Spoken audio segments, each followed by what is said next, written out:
கடவுள் உங்களை நேசிக்கிறார்.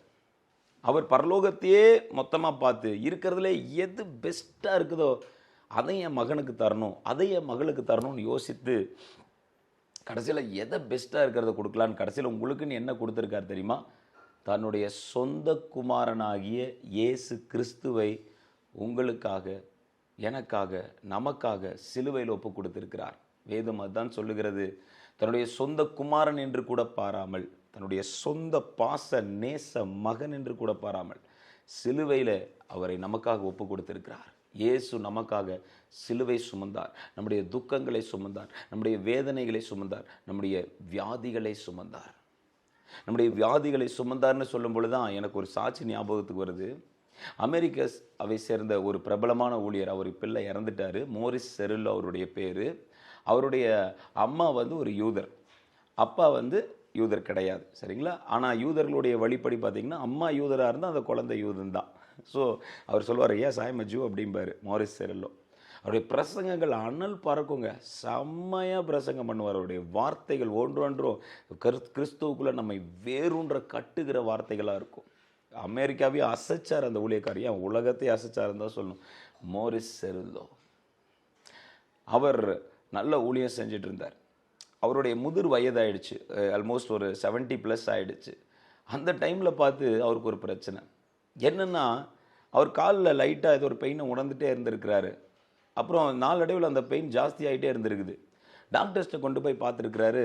இது என்னங்கிறத செக் பண்ணும்போது டாக்டர்ஸ் பார்த்துட்டு சொல்கிறாங்களா, ஐயா உங்கள் காலில் ஒரு வியாதி வந்திருக்கு, அது கால்களையே சாப்பிட்ரும், அது அரிக்கிற மாதிரி ஒரு டிசீஸ், இதுக்கு மருந்து எதுவுமே கிடையாது அப்படின்னு சொல்லி டாக்டர் சொல்லியிருக்காங்க.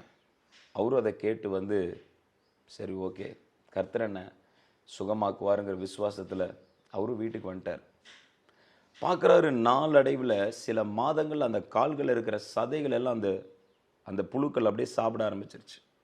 அந்த கால்கள் அப்படியே அழுக ஆரம்பிக்குது. அதுக்கப்புறம் அந்த எலும்புகளை தொட ஆரம்பிக்குது. எலும்புகள் அப்படியே உருக ஆரம்பிக்குது. அப்படியே ரொம்ப ஃப்ரெஜைலாக மாறிடுச்சு. அந்த எலும்புகள் வளையிற மாதிரி ஆயிடுச்சு. ஸ்ட்ரென்த் இல்லாமல் போயிடுச்சு. மோரிஸ் செருல்லாவால் எழுந்து நிற்க முடியல, எதுவுமே செய்ய முடியல. அந்த சமயத்தில் ஒரு கண்ணீர் விட்டு ஜெபிக்கிறார், ஆண்டவரே என்னை சுகப்படுத்துங்க, சுகப்படுத்துங்க, சுகப்படுத்துங்க. உமது ஊழியத்தை செய்கிற என்ன என் கால்களை மான் கால்களை போல மாற்றுங்க ஆண்டவரேங்கிறார். அவருடைய ஜபமே அதுதான் மெயினான, என் கால்களை மான் கால்களை போல மாற்றுங்க, நான் எழும்பி மறுபடியும் நடக்கணும். அவர் ஜபம் பண்ணிகிட்டே இருக்கார், விடவே இல்லை.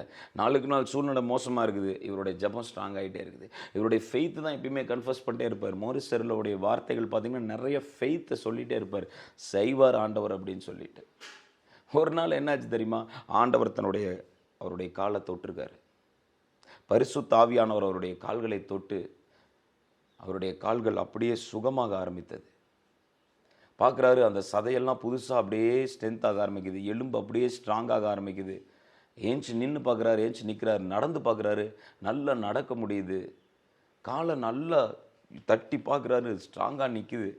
டாக்டர்ஸ்ட்டை போய் செக் பண்ணுறாங்க. டாக்டர்ஸ் எல்லாம் மறுபடியும் எடுத்து போட்டெல்லாம் காலெல்லாம் பார்க்குறாங்க. என்னங்க இது ஆச்சரியமாக இருக்குது, இதுக்கு மருந்தே கிடையாது, ஆனால் இது பர்ஃபெக்டாக உங்களுக்கு ஹீல் ஆகிருக்குது. மோரிஸ் செருல்லோ காமிக்கிறார், அவருடைய காலை தட்டி காமிக்கிறார், பாரு இயேசு உயிரோடு இருக்கார், பாரு இயேசு உயிரோடு இருக்கார்.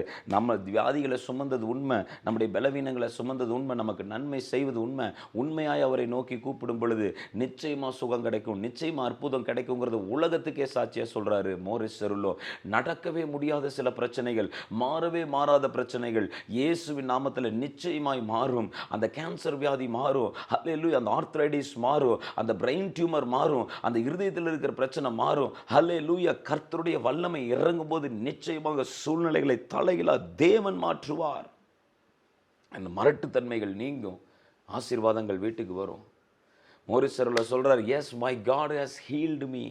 அந்த 70 வயது ஊழியக்காரருக்கு கர்த்தர் செஞ்சிருக்கார். நான் இன்னைக்கு பார்த்து கொண்டிருக்கிற கர்த்தருடைய பிள்ளையே, உன் கால்களை மான்களின் கால்களை போல மாற்றுவார். உன்னை உயரத்தில் எழும்பி நடக்கும்படி தேவன் செய்வார். உங்கள் வாழ்க்கையில் ஒரு புதிய ஆசீர்வாதத்தை கொடுத்து புதிய அத்தியாயத்தை திறப்பார். வியாதியில் கிடக்கிற உங்களை கர்த்தர் சுகப்படுத்தி பலப்படுத்தி நிலைநிறுத்துவார். உங்களை எழும்பி நடக்கும்படி செய்வார்.